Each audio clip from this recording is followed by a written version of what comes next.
Hello from Dhaka, this is Moutushi Jubaida Rahman and you are watching Basis News. At first, the headlines.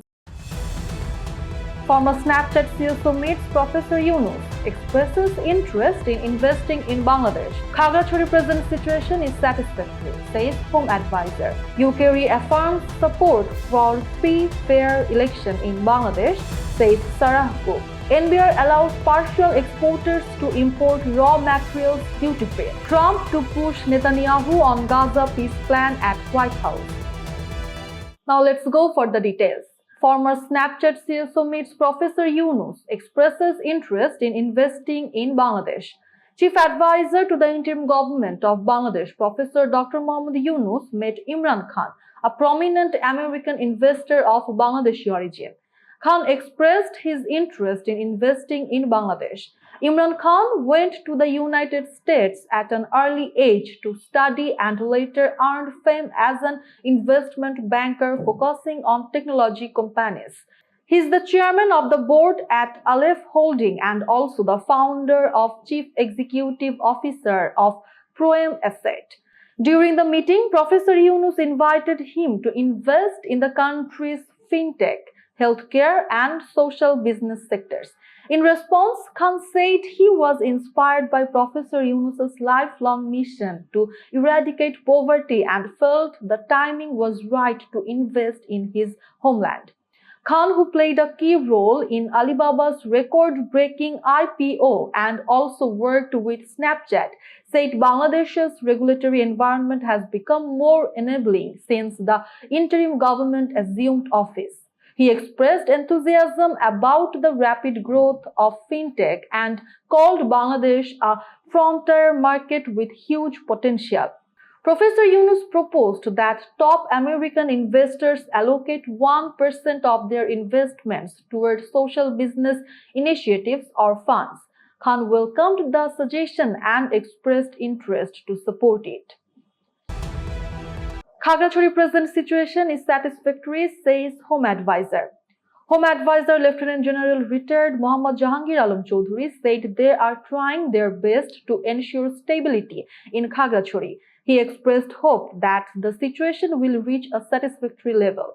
He made the remarks while inaugurating the construction of administrative-cum-barrack buildings for the 5 police stations under Dhaka Metropolitan Police at the old Ramna Thana complex in the capital Dhaka.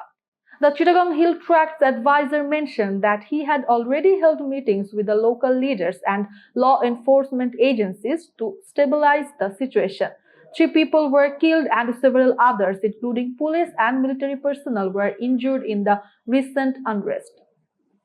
Replying to a question, the Home Adviser said he would not mention the name of any country, but he added that there is a move by cohorts of the fallen fascists to create instability in Khagrachhari and across the country. He said the group is also trying to disrupt the ongoing Durga Puja celebrations. The Home Adviser sought cooperation from all for maintaining normalcy in Khagrachhari and ensuring peaceful and safe celebration of Durga Puja. Turning to the Dhaka Metropolitan Police, he said the force has 50 police stations, half of which are still in rented premises. He added that work is underway to shift all police stations into their own buildings. UK reaffirms support for free, fair election in Bangladesh, says Sarah Cooke. British High Commissioner Sarah Cooke reaffirmed their country's support for a free, fair, credible and peaceful election in Bangladesh next year. She made the remarks while talking to journalists after meeting with Chief Election Commissioner A.M.M. Nasiruddin at the Election Commission Secretariat in Agargaon, Dhaka. The High Commissioner said the United Kingdom welcomed the Chief Adviser's earlier announcement regarding the national elections. She added that her meeting with the Chief Election Commissioner was constructive. Sarah Cooke said the United Kingdom appreciates the efforts of the Election Commission, the interim government and international partners. She mentioned that her country is supporting the Election Commission through the National Civic Education Program for vulnerable communities and the training of polling personnel. Responding to a question, the High Commissioner reiterated that the United Kingdom supports free, fair, credible and peaceful elections in the Bangladesh next year. NBR allows partial exporters to import raw materials duty-free. The National Board of Revenue (NBR) has allowed partially exporting industrial enterprises to import raw materials duty-free against bank guarantees. Enterprises that cannot obtain bonded warehouse license under the existing bond management system will now be able to import raw materials or products without paying duties and taxes. To receive this facility, the enterprises must submit a bank guarantee equivalent to the duties and taxes assessed by customs on the imported goods. The National Board of Revenue expects this move will help exporting enterprises utilize their production capacity, diversify exportable products, and expand the country's export trade. Trump to push Netanyahu on Gaza peace plan at White House.